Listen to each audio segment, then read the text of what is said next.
예수님께서 십자가에서 죽으시고 부활하신 날은 안식구 첫날, 즉 주일 새벽이었습니다. 주님이 부활하신 바로 그날 저녁에는 제자들은 한자리에 모여 있었습니다. 그런데 그 자리에 주님이 나타나셨죠. 요한복음 20장 19절 상반절 말씀입니다. 그날 곧 주간의 첫날 저녁에 제자들은 유대 사람들이 무서워서 문을 모두 닫아 걸고 있었다. 제자들은 흩어지지 않고 한 곳에 모여 있었습니다. 그들이 이렇게 모여 있는 이유는 지금 읽은 것처럼 유대인들을 두려워하고 있었기 때문이었습니다. 왜 제자들은 유대인들을 두려워하며 은신하고 있었습니까? 바로 예수님께서 십자가에 처형당하셨기 때문에 예수님을 따르던 자신들의 운명이 바람 앞에 위태로운 등불 같았기 때문입니다. 요즘으로 말하자면 제자들은 유대 지도자들의 블랙리스트에 이름이 올라간 자들입니다. 3년 동안 주님과 동고동락하면서 늘 함께 있었기 때문에 제자들 역시 바리새인과 서기관들의 그런 눈총과 감시의 대상이었습니다. 그래서 주님이 십자가에 죽은 뒤에 제자들은 뿔뿔이 흩어져 혼자 두려움에 떨기보다 이렇게 함께 모여 서로 의지함으로 그 위협과 두려움을 조금이라도 떨쳐내고자 했을 것입니다. 그런데 한 곳에 모인 제자들은 그들의 두려움이 어느 정도냐 하면은 성경은 그들이 모인 곳의 문들을 닫았다라고 증언하고 있습니다. 문이 하나만이 아니라 문들이라는 그 복수로 표현되어 있습니다. 그들이 모인 집안의 문이란 문들은 모두 철통 은폐하듯이 걸어 잠그고 있었던 것입니다. 실로 제자들이 체감하는 그런 두려움이란 이런 것이었습니다. 자신들의 존재가 발각되는 것을 막기 위해서 꽁꽁 무언가를 싸매고 감추듯이 은신한 그곳의 모든 문들을 잠그고 그들은 쥐죽은 듯이 있어야 했습니다. 주님께서는 공생애 동안 제자들에게 이미 자신의 죽음과 부활에 대해서 말씀하셨습니다. 그런데 주님이 죽으신 후에 제자들의 마음에는 예수 그리스도의 부활에 대한 소망이 자리 잡기는커녕 온통 자신들의 신변에 대한 두려움이 그들 마음에 자리 잡고 있었습니다. 다른 제자들이 이렇게 한 곳에 모여서 두려움 가운데 있었던 반면에 도마는 어땠을까요? 오늘 본문 말씀을 보면 앞부분에서 도마는 이때 다른 제자들과 함께 그 자리에 있지 않았습니다. 성경은 도마가 어디에 있었는지 밝히고 있지는 않지만 그가 이후에 주님의 부활하심을 제자들에게 그래서 나타나신 그것을 의심하고 있다고 분명히 오늘 말씀에서는 기록하고 있습니다. 24절과 25절 말씀입니다. 12제자 가운데 하나로서 쌍둥이라 불리는 도마는 예수께서 오셨을 때 그들과 함께 있지 않았다.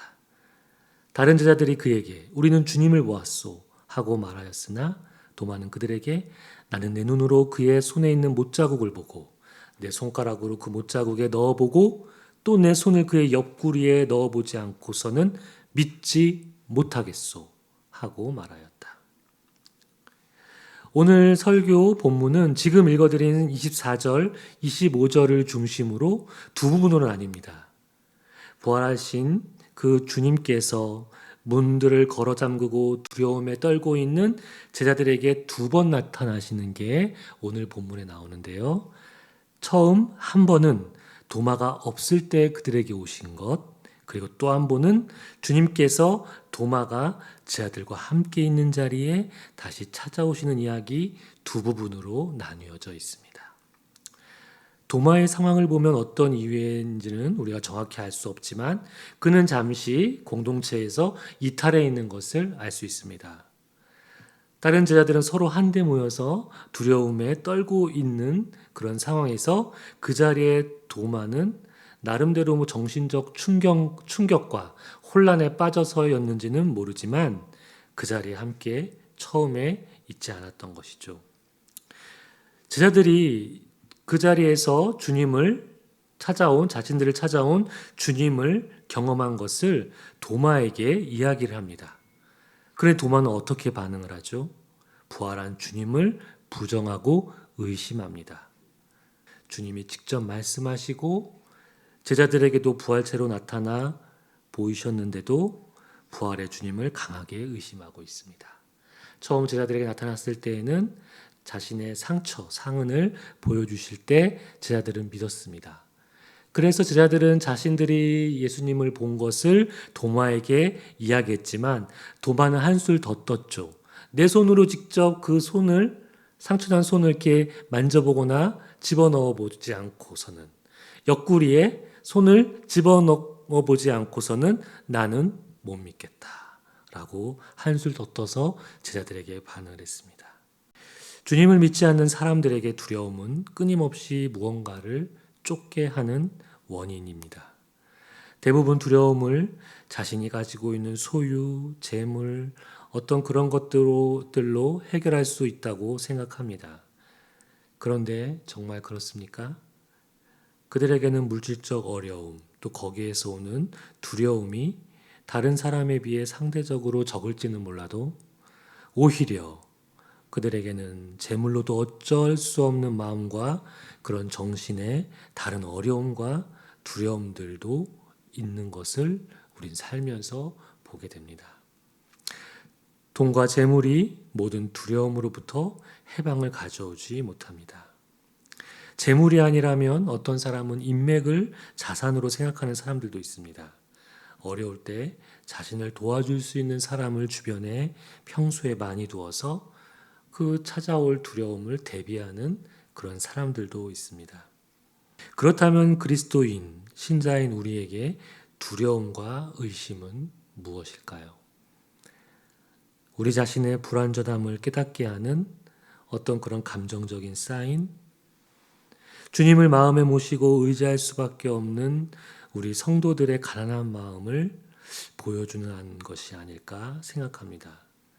많은 사람들은 우리의 마음을 키워서 두려움에 맞서고 더 담대함을 가지라고 하지만 믿는 자에게 두려움과 의심은 우리보다 더 큰 주님을 마음에 모시고 의지해야 한다는, 주님께서 우리와 함께할 때 우리는 그것을 이겨낼 수 있다라는 어떤 그런 소망이 이 두려움과 의심은 신자인 우리에게 말해주는 것 같습니다. 주님을 바라보거나 소망하지 않고 우리가 두려움과 의심에 빠져 있는 시간이 지속된다면 그 두려움은 어떻게 되죠? 계속 의심으로 변합니다. 내가 찾지 않아 주님이 먼저 나에게 오셔도 그것을 알아채지 못할 뿐더러 일어난 일들을 우리는 믿지 못합니다. 그것이야말로 두려움에 떨면서 우리 마음의 문들을 걸어 잠그는 일이 아니고 무엇이겠습니까? 제자들은 그들이 은신하고 있는 곳의 문들을 모조리 걸어 잠갔지만 실은 그들의 마음이 두려움으로 빗장이 채워져 있었던 것은 아닐까요?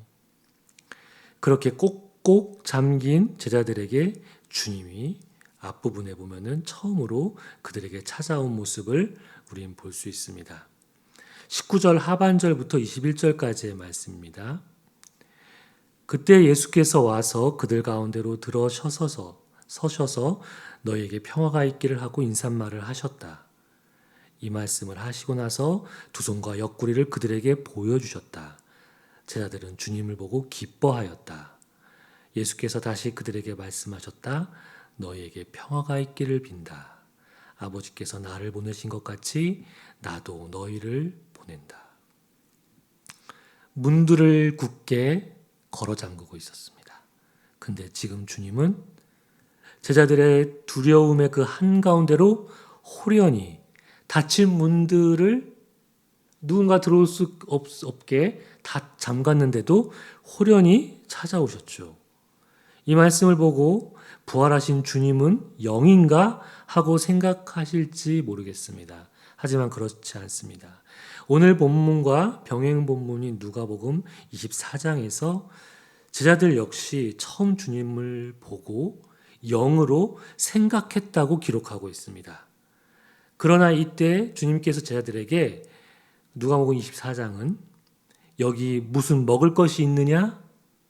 라고 그들에게 말씀하시자 제자들이 구운 생선 한 토막을 드리고 그 자리에서 주님은 받으시고 잡수시는 장면이 나옵니다. 주님은 영으로 그들에게 닫힌 문들을 통과해서 들어온 것이 아니셨습니다. 오늘 본문에서 요한은 20장 22절에서 주님께서 숨을 내쉬며라고 주님이 영으로 부활한 것이 아님을 기록하고 있습니다. 주님은 숨을 쉬고 계셨다라고 요한은 기록하고 있습니다.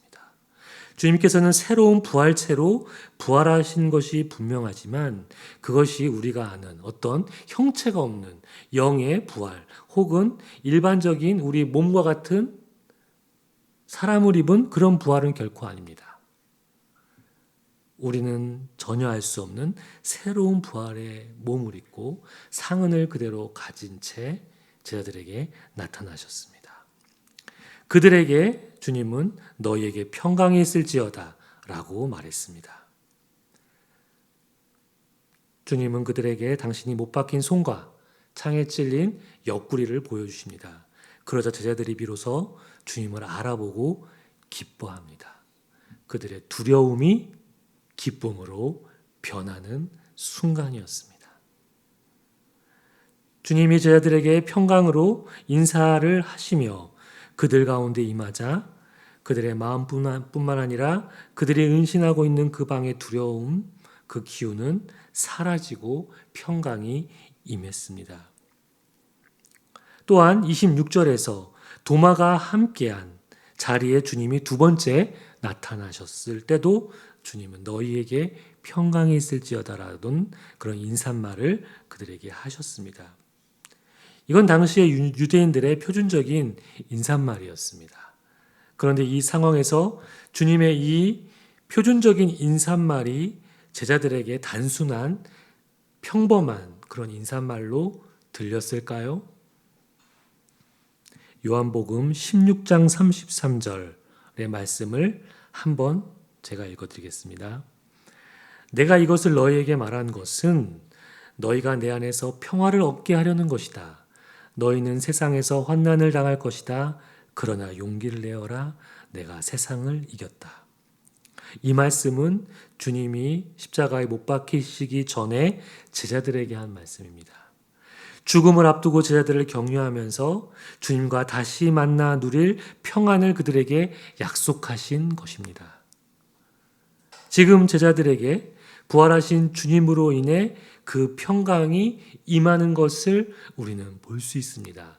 주님이 죽기 전에 제자들에게 한 약속의 말씀처럼 말입니다. 우리가 생각하는 것처럼 갈등과 근심이 없는 상태가 평강이 아닙니다. 결국에는 평강의 깊은 차원에서는 갈등도 더 이상의 갈등이 될 수 없고 근심도 더 이상의 근심이 될 수 없는 상태도 평강을 말하는 것이겠지만 오히려 오늘 본문을 통해 주님이 주시는 평강을 우리가 이해한다면 평강은 고통과 갈등의 한가운데서 분명히 주님과 함께 있을 때 드러나는 것임을 우리는 알 수 있습니다. 문을 걸어 잠근 두려움의 현장 한가운데 그들의 마음 상태에 주님께서 우뚝 서 계신 것처럼 주님과 함께 임하는 평강이 주님께서 우리에게 약속한 평화인 것을 우리는 알 수 있습니다. 바울이 옥중에서 쓴 서신들을 읽어보면 그가 처한 상황과 상관없이 그가 전혀 요동하지 않는 것을 봅니다. 그가 감옥에 있지만 그보다 더 큰 주님의 평강 가운데 바울이 있었던 것을 우리는 보게 되죠. 도피에서 얻어지는 일시적인 평강이 아니라 문제 속에서 주님을 바라보며 주님과 함께할 때 그 평강을 누릴 수 있다라고 바울 역시 그가 쓴 편지를 통해 우리에게 말하고 있습니다. 주님은 제자들에게 평강이 있을지어다라고 말씀하시고 성령을 받아라 라고 하시면서 사람들을 회개케 하는 복음의 능력을 제자들에게 선포하시면서 그들을 보내시는 것을 우리는 볼 수 있습니다.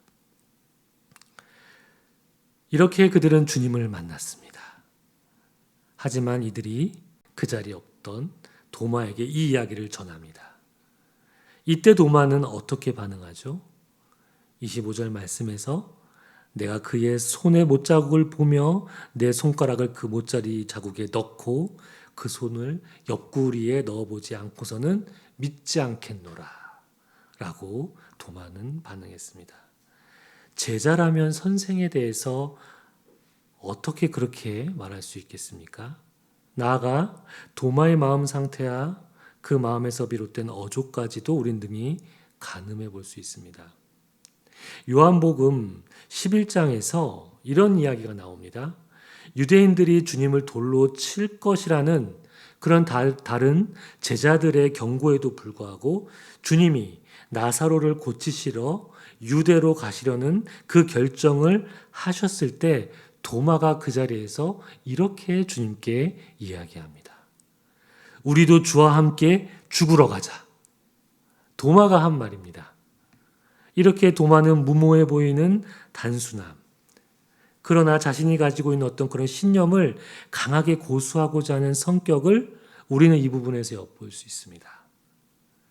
그런 그가 내가 주님의 손과 옆구리에 손을 넣어보지 않고는 절대 믿을 수 없다라는 그 말이 이런 도마의 성격을 생각을 했을 때 그가 결코 믿지 않겠다라는 말은 얼마나 그의 성격상 강하게 이야기한 건지를 우리는 엿볼 수 있습니다. 주님이 도마와 함께 제자들이 있는 그 자리에 두 번째 찾아오신 것은 처음 두려움에 갇힌 제자들을 찾아오시고 8일이 지난 후라고 성경은 기록하고 있습니다. 26절, 27절 말씀입니다. 여들의 뒤에 제자들이 다시 집안에 모여 있었는데 도마도 함께 있었다. 문이 잠겨 있었으나 예수께서 와서 그들 가운데로 들어서셔서 너희에게 평화가 있기를 하고 인사말을 하셨다. 그리고 나서 도마에게 말씀하셨다. 내 손가락을 이리 내밀어서 내 손을 만져보고 내 손을 내 옆구리에 넣어보아라. 그래서 의심을 떨쳐버리고 믿음을 가져라.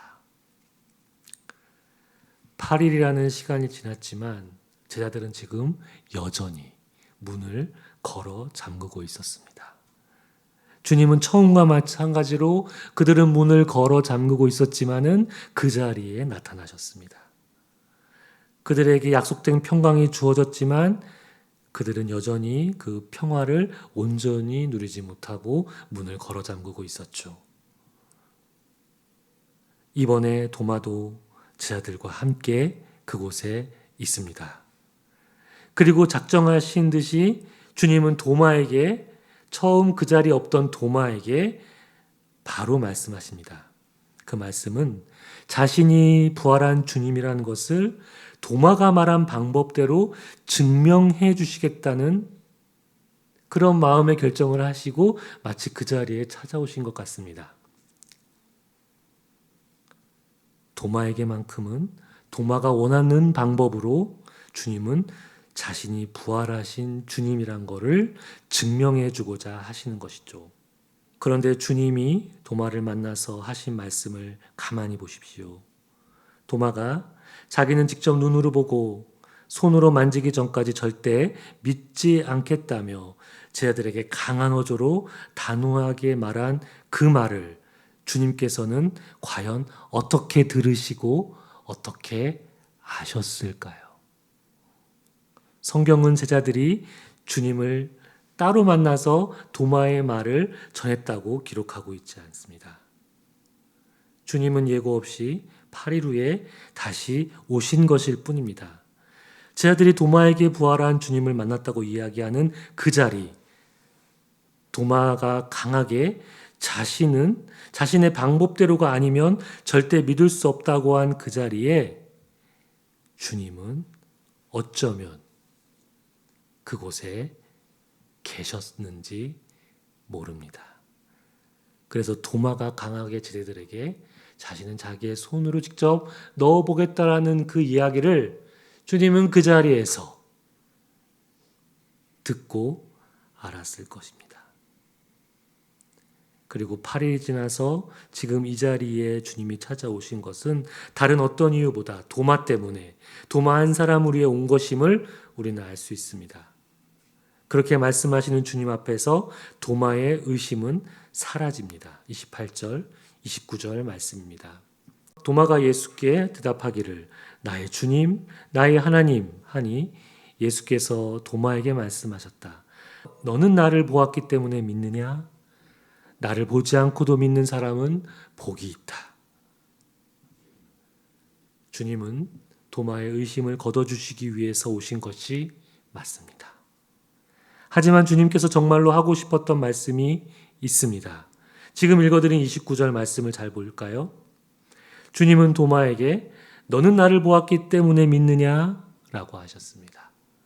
도마가 나의 주님, 나의 하나님이라고 고백할 수 있었던 것은 그가 부활하신 주님을 제자들의 말했을 때는 믿지 않았지만 자신이 직접 보고 나서는 직접 눈으로 보았기 때문에 나의 주님, 나의 하나님이라고 고백할 수 있었던 것이죠. 그런데 주님께서 그 다음에 하신 말씀을 한번 눈여겨보십시오. 나를 보지 않고도 믿는 사람은 복이 있다. 사실 주님은 이 말씀을 진정으로 하고 싶었던 것입니다. 도마가 나의 주님, 나의 하나님이라고 고백한 것은 네가 나를 보았기 때문에 그렇게 고백하는 건 당연하지 않느냐. 하지만 내가 원하는 것은 부활한 나를 보고 그렇게 고백하는 것을 원하는 것이 아니라 나를 직접 눈으로 보지 않고도 믿는 사람, 그 사람에게 복이 있다. 너희들도 그렇게 나를 믿어야 한다는 이 말씀을 진정으로 하고자 하신 것을 우리는 알 수 있습니다. 주님은 눈으로 직접 보지 않고도 믿는 믿음을 도마를 포함한 그곳의 제자들에게 그리고 오늘을 살아가는 우리들에게 말하고 싶었던 것입니다. 그렇다면 주님이 우리에게 원하시는 눈으로 보지 않고도 믿는 믿음이란 과연 무엇일까요? 주님이 우리에게 무조건적이고 맹목적인 믿음을 요구하시는 걸까요? 저는 그런 뜻으로 하신 말씀만은 아니라고 생각합니다. 주님은 우리가 직접 눈으로 보거나 만질 수 있는 방식으로 주님의 현존하심의 그 유무가 결정되는 것이 아니라고 하시는 것입니다. 도마의 경우처럼 부활하신 주님이 우리 눈앞에 있어 우리가 만질 수 있을 때에만, 우리가 눈으로 볼 수 있을 때에만 주님이 진짜 살아계신 분으로 이 자리에 현존하시는 것이고, 눈에 보이지 않을 때는 주님의 현존이 부정되는 것이 결코 아니라는 것을 주님은 말씀하고 계시는 것입니다. 우리가 감각할 수 있는 지각 그 너머에도 항상 존재해 계시는 분이심을 주님은 말하면서 너희가 그 믿음으로 나를 보아야 한다 라고, 그렇게 믿는 믿음이 복된 믿음이다 라고 말하고 계시는 것이죠. 주님은 보지 않고도 믿는 믿음, 즉 물리적인 빗장을 걸어 잠그든지 아니면 주님을 바라보지 못하게 하는 두려움과 의심이라는 마음의 빗장을 걸어 잠그든지 간에 하나님의 현존하심은 늘 우리와 함께 하고 계신다는 것을 보여주고 계십니다. 뿐만 아니라 다른 제자들이 부활하신 주님을 만나고 그 자리에 없던 도마에게 주님을 보았다고 말했을 때 도마는 그 손에 못자국을 보고 그 옆구리에 손을 넣어야 그 말을 믿겠다고 말했죠. 그런데 주님은 도마가 말했던 그 방식대로 그에게 나타났습니다. 도마가 부활하신 주님을 의심하고 부정하던 그 자리에 사실 주님은 현존하고 계셔서 도마의 이야기를 다 듣고 계셨고, 두 번째로 제자들이 나타났을 때는 도마가 말한 그 말씀 그대로 그에게 너의 손을 내 옆구리와 손바닥에 넣어보아라 라고 주님은 이야기했던 것입니다. 전부 도마의 이야기를 듣고 계셨던 것입니다. 사랑하는 월빛교회 성도 여러분, 우리의 일상 가운데 두려움과 의심으로 마음의 빗장을 걸어 잠그고 주님을 바라보지 못하는 자리는 과연 어디입니까? 부끄럽지만 제게도 그런 마음의 빗장을 걸어 잠그고 있던 적이 있었습니다. 그것도 이곳에서조차 말입니다. 약 3주 전쯤에 주일 예배를 드리기 전에 제 마음은 주님을 바라보지 못하는 그런 마음의 빗장이 채워져 있었습니다. 예배 시작 약 15분 정도를 남기고 화장실에 잠시 들러 거울을 보며 세면대에서 손을 씻고 나오는데 불현듯 제 입술에서 찬양이 흘러나왔습니다. 그 찬양은 하박국 선지자의 고백으로 우리가 교회 학교 때부터 많이 불렀던 찬양입니다. 무화과 나뭇잎이 마르고 포도 열매가 없으며 우리의 양떼가 없어도 난 여호와 하나님만으로 즐거워하리라는 말씀의 찬양입니다.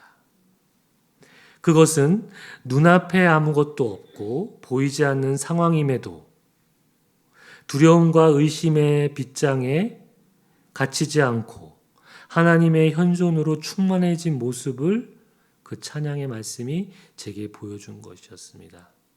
순간 제 마음이 한결 가벼워지고 알 수 없는 기쁨이 찾아온 것을 느낄 수 있었습니다. 그 순간 내 마음에 계신 하나님, 이 예배 장소에 함께하고 계시는 하나님을 나는 비록 마음의 빗장을 걸어 잠그고 낙심과 절망과 두려움과 의심에 있었지만 주님은 그 순간 이 장소에 함께 하시는 그런 하나님을 마음의 눈으로 볼 수 있게 해주셨습니다. 하나님은 우리가 그분을 지각할 수 없는 그 너머에도 존재하시며 우리에게 현존해 계시는 분이십니다. 이 시간 오늘 말씀을 기억하며 우리의 삶의 자리에서 우리는 하나님의 현존에 어떻게 마음의 빗장을 걸어 잠그고 있는지, 하지만 그럼에도 불구하고 이 자리에 우리와 함께 우리의 가정과 또 우리의 일터와 우리의 삶의 모든 영역에서 하나님의 현존이 충만하게 함께 하시는 그것을 우리가 믿음의 눈으로 바라보며 이 시간 잠시 침묵 가운데 주님의 현존에 머무르며 기도하겠습니다.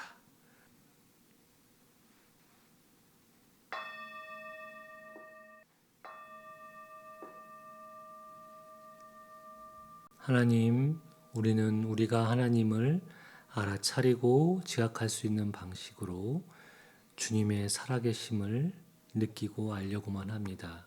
하지만 주님은 우리가 볼 수 없는 그 너머에 항상 현존하시며 우리와 함께 계시는 분이심을 우리가 믿음으로 바라보고 눈으로 볼 수 없어도 보이지 않아도 주님임을 우리가 볼 수 있고 믿을 수 있는 그런 얼빛교회가 될 수 있도록 도와주옵소서.